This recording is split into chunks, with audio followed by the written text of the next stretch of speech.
नमस्कार, स्वागत है आप सबका। मैं हूं पुनीत पाठक। हेडलाइंस के बाद नजर डालते हैं मध्य प्रदेश की दिन भर की अब तक की 4 बड़ी खबरों पर।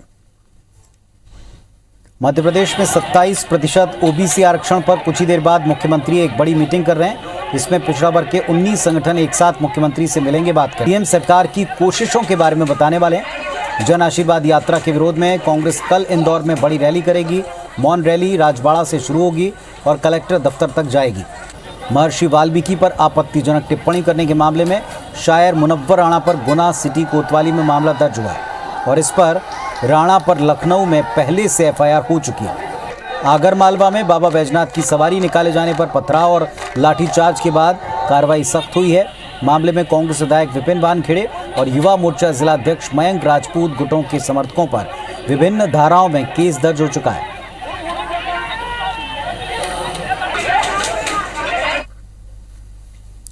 चलिए खबरें विस्तार से देखते हैं। सबसे पहले बात इंदौर के उस प्रकरण की जिसकी चर्चा देश भर में है और देश भर के नेता इसमें कूद रहे हैं। इंदौर के मॉब लिंचिंग केस में सियासत गरमाई है। इस मामले में असदुद्दीन ओवैसी की एंट्री हो गई। ओवैसी ने ट्वीट करके चूड़ी वाले को पीटने को गोडसे की हिंदूवादी सोच का नतीजा बताया और इसके बाद बीजेपी के तमाम नेता ओवैसी को जमकर घेर रहे हैं। बीजेपी प्रदेश अध्यक्ष और खजुराहो सांसद वीडी शर्मा ने इंदौर की घटना पर कहा कि ऐसे लोगों का कृत्य आतंकवाद से कम नहीं है। भोपाल से बीजेपी सांसद प्रज्ञा ठाकुर ने आरोपी का बचाव करने पर ओवैसी को देशद्रोही बताया, मृत्युदंड की मांग तक कर दी।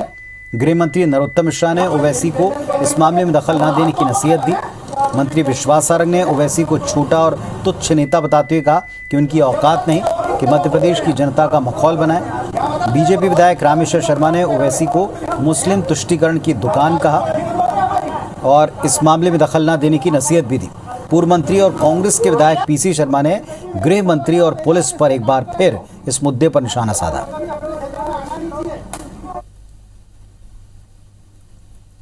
चूड़ी बेचने वाला 2 आईडी क्यों रखा भाई? तो ये जो घटनाएं जो हो रही हैं ये स्ट्रेटेजिकली इस समाज में भी इस बात की अवेयरनेस की जरूरत है। हम सब लोगों को इस दिशा में समाज के अंदर ऐसे लोग ये आतंकवाद से कम नहीं है। कुछ लोग ऐसे होते हैं देश में जो देश विरोधी बातें और देश विरोधी कर्म करते हैं।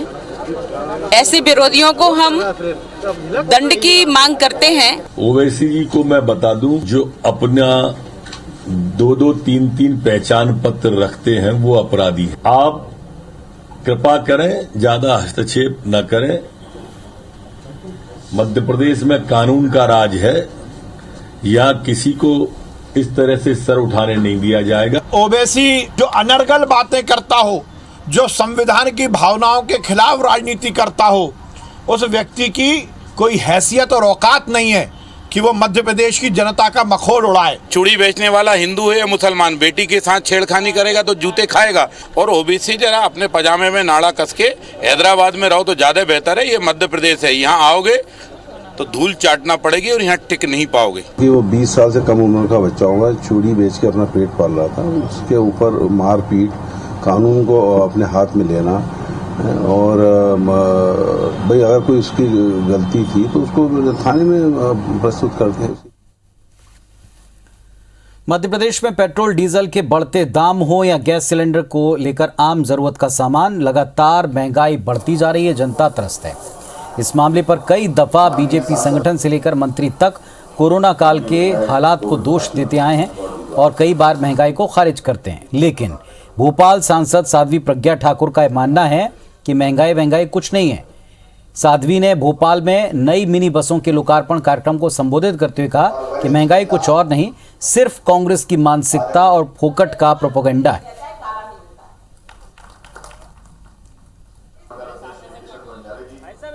जो ये लोग एक प्रोपेगेंडा करते हैं कि डीजल महंगा, पेट्रोल महंगा, ये महंगाई कुछ और नहीं है, ये कांग्रेसियों की मानसिकता है और फोकट का प्रोपेगेंडा है।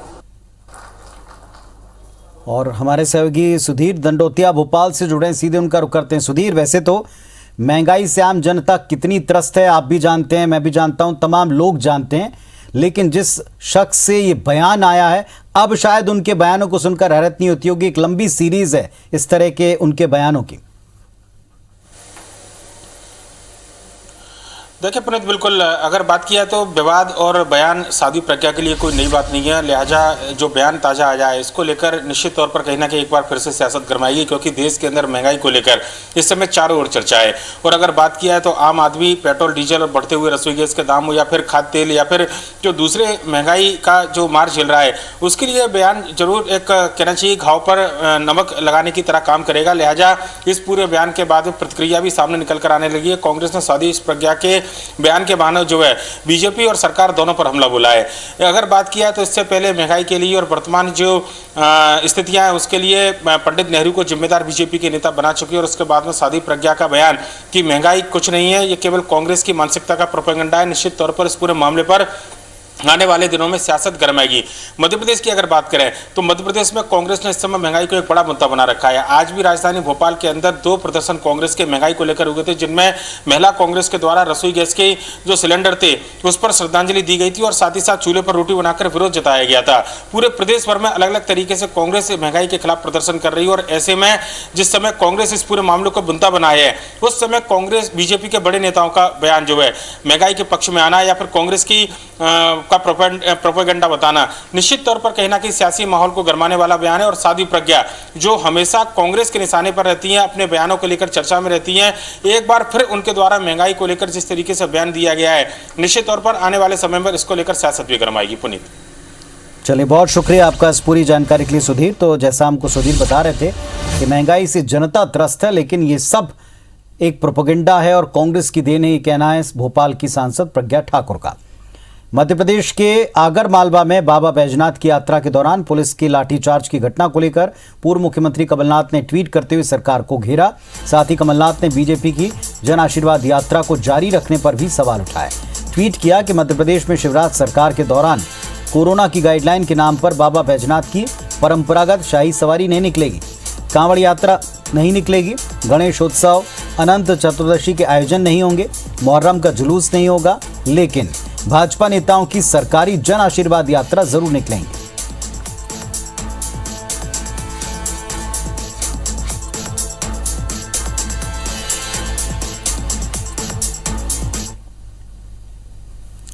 मुख्यमंत्री शिवराज सिंह चौहान के मुताबिक मध्य प्रदेश में 46 लाख लोग कोरोना वैक्सीन के दूसरे डोज के लिए ड्यू हो रहे हैं और अगर उन्होंने निश्चित समय सीमा में दूसरा डोज नहीं लगवाया तो पहला डोज भी प्रभावी नहीं रहेगा। मध्य प्रदेश में 25-26 अगस्त को कोरोना टीकाकरण महाअभियान 2 चलाया जाएगा। सीएम ने आज क्राइसिस मैनेजमेंट ग्रुप के सदस्यों से वर्चुअल संवाद कर टीकाकरण महाअभियान की जानकारी दी।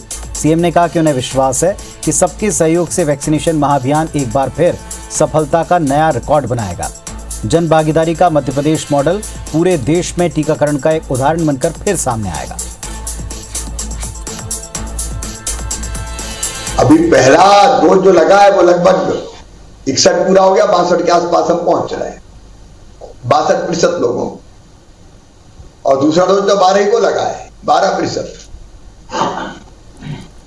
अभी 38% लोगों ने पहला डोज ही नहीं लगवाया। 40 लाख लोग ऐसे हैं जो ड्यू हो गए सेकंड डोज के लिए। फर्स्ट और सेकंड कल भी लगेगा, परसों केवल सेकंड डोज लगेगा। मध्य प्रदेश में किसानों से समर्थन मूल्य पर खरीदे जाने वाले अनाज के खराब होने के मामले पर हाईकोर्ट ने गंभीरता दिखाई है। दायर जनहित याचिका पर सुनवाई में जबलपुर हाईकोर्ट ने राज्य सरकार से जवाब मांगते हुए अनाज के भंडारण का एक्शन प्लान कोर्ट में पेश करने का आदेश दिया। हाईकोर्ट ने राज्य सरकार, मार्कफेड और वेयर हाउसिंग कॉरपोरेशन को पिछले 5 साल की अनाज भंडारण क्षमता और खरीदी का ब्यौरा पेश करने का आदेश दिया है। हाईकोर्ट ने मामले पर अगली सुनवाई 13 सितंबर तय की। हाईकोर्ट में ये याचिका जबलपुर के एक अधिवक्ता गुलाब सिंह ने दाखिल की है, जिसमें कहा गया है कि मध्य प्रदेश में बारिश में भीगने जैसी भंडारण की खामियों के चलते हर साल किसानों से खरीदे गए अनाज का बड़ा हिस्सा खराब हो जाता है।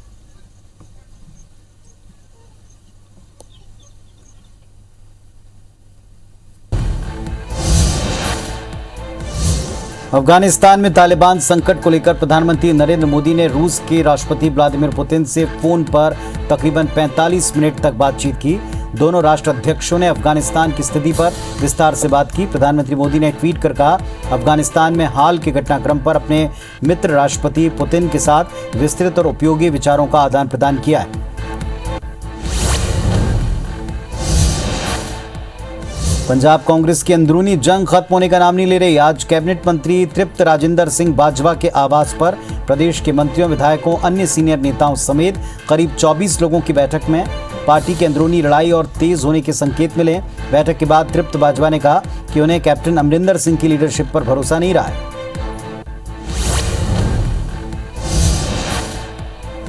एक बार फिर एक्टर सोनू सूद की चुनाव में एंट्री की खबर सोशल मीडिया पर वायरल है। एक ट्विटर अकाउंट से पोस्ट किया गया जिसमें कहा गया कि कांग्रेस सोनू सूद को महाराष्ट्र में 2022 चुनाव में मेयर उम्मीदवार के तौर पर उतार सकती है। बाद में सोनू सूद ने इस ट्वीट को शेयर करते हुए जवाब दिया, ये सच नहीं है, मैं बतौर आम आदमी खुश हूं।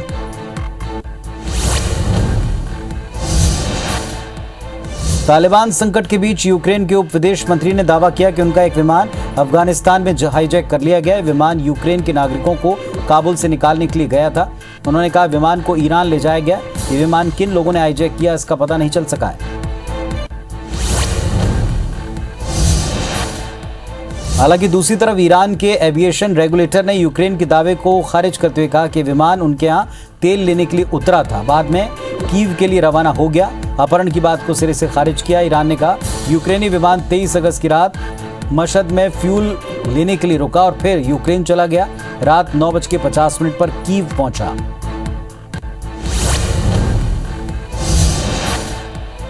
महाराष्ट्र के मुख्यमंत्री उद्धव ठाकरे के खिलाफ बयानबाजी करना केंद्रीय मंत्री नारायण राणे को महंगा पड़ रहा है। पुलिस ने उन्हें गिरफ्तार कर लिया। राणे को संगमेश्वर पुलिस स्टेशन ले जाया गया। राणे की गिरफ्तारी की खबर पर उनके समर्थकों ने मुंबई गोवा के पुराने हाईवे पर चक्का जाम किया। गिरफ्तारी से बचने के लिए राणे ने रत्नागिरी कोर्ट में अग्रिम जमानत की याचिका दी थी, जिसे अदालत ने खारिज किया।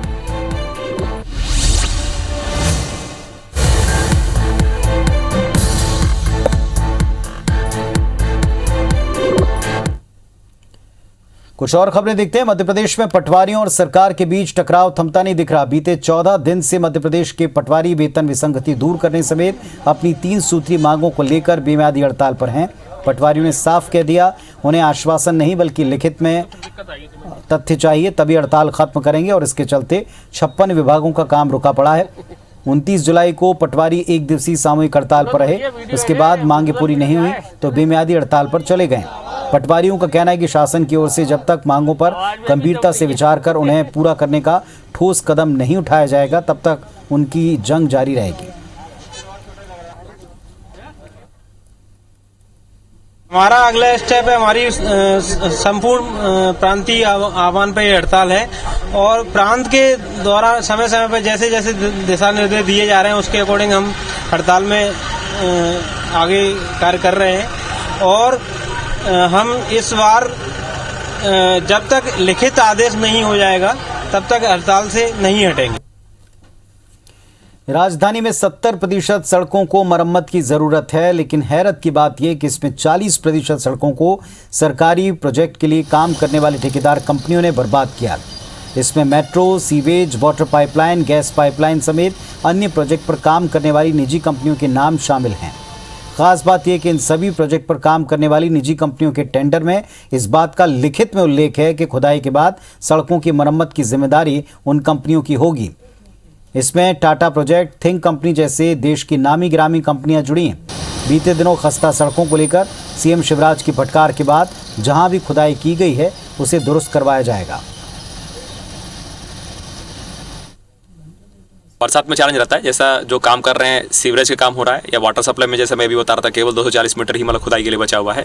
थिंक गैस के द्वारा गैस पाइपलाइन लेइंग के लिए काम हो रहा है। मेट्रो के मतलब काम भी मतलब कुछ पैच में हो रहे हैं। इन सब का जरूर दायित्व है कि वापस जहाँ जहाँ पे उन्होंने काम किया है रोड को उसी रूप में वापस जैसा पहले है उस रूप में मतलब काम करके छोड़ना है।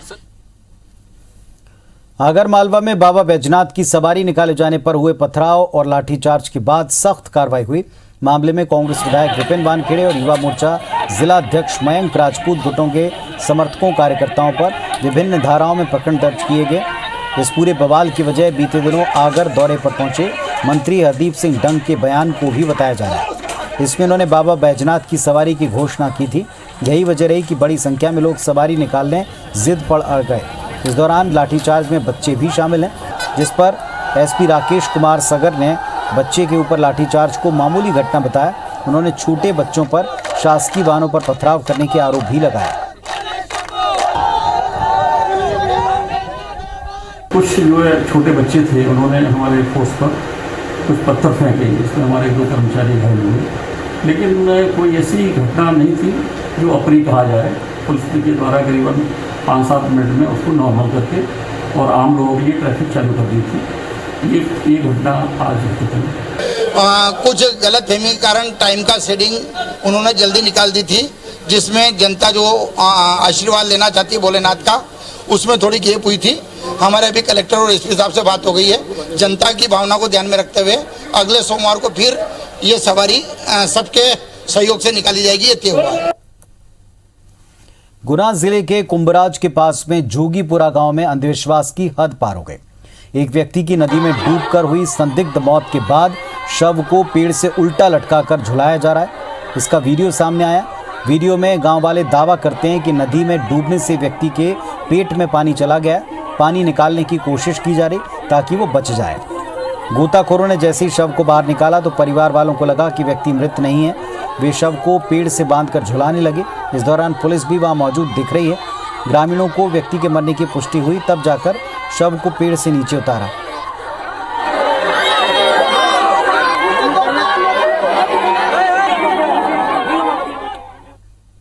लाश को निकालने के बाद उसको बाहर निकाला और कुछ गांव के लोग जो वहां पर उपस्थित थे, उन लोगों को एक अंधविश्वास के चलते एक आशंका थी कि आदमी जीवित हो सकता है, तो उसको उल्टा लटकाया जाए और उसका पानी निकाला जाए। लेकिन सच्चाई है कि वो आदमी मर चुका था, तो पुलिस ने तत्काल उसको नीचे उतरवाया और पीएम कराने के लिए भेजा गया।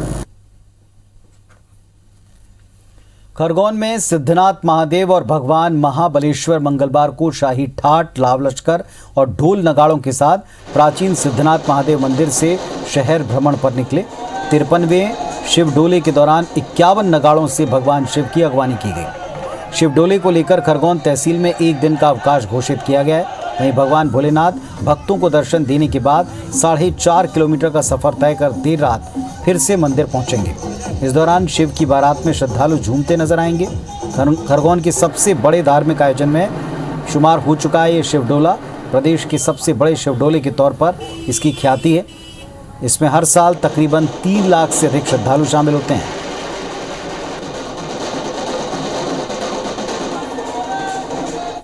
सारी जनता से निवेदन करते हैं, कोरोना गाइडलाइन का पालन करते हुए भगवान भोलेनाथ खरगोन में आज शाही सवारी के रूप में जनता को दर्शन देने के लिए निकले हैं। मैं जनता से अपील करता हूं कि कोरोना गाइडलाइन का पालन करते हुए भगवान भोलेनाथ के शांति से दर्शन करें। भगवान भोले से प्रार्थना करें कि बाबा आप हमेशा निकलें, अपने परंपरागत वेशभूषा के अनुसार, अपनी संस्कृति के अनुसार से निकलें और ये कोरोना जिस प्रकार से वैश्विक बीमारी हमारे देश और दुनिया में आई है वो समाप्त हो जाए, जिससे हमारे हिंदू संस्कृति के, हमारे हिंदू जनजीवन का जीवन पुनः अपनी मुख्य धारा से जीवन अर्चन करें। ये भगवान भोले से मैंने प्रार्थना करी। और तो इस बुलेटिन में फिलहाल इतना ही। खबर अपडेट्स के लिए आप देखते रहें IBC 24। नमस्कार।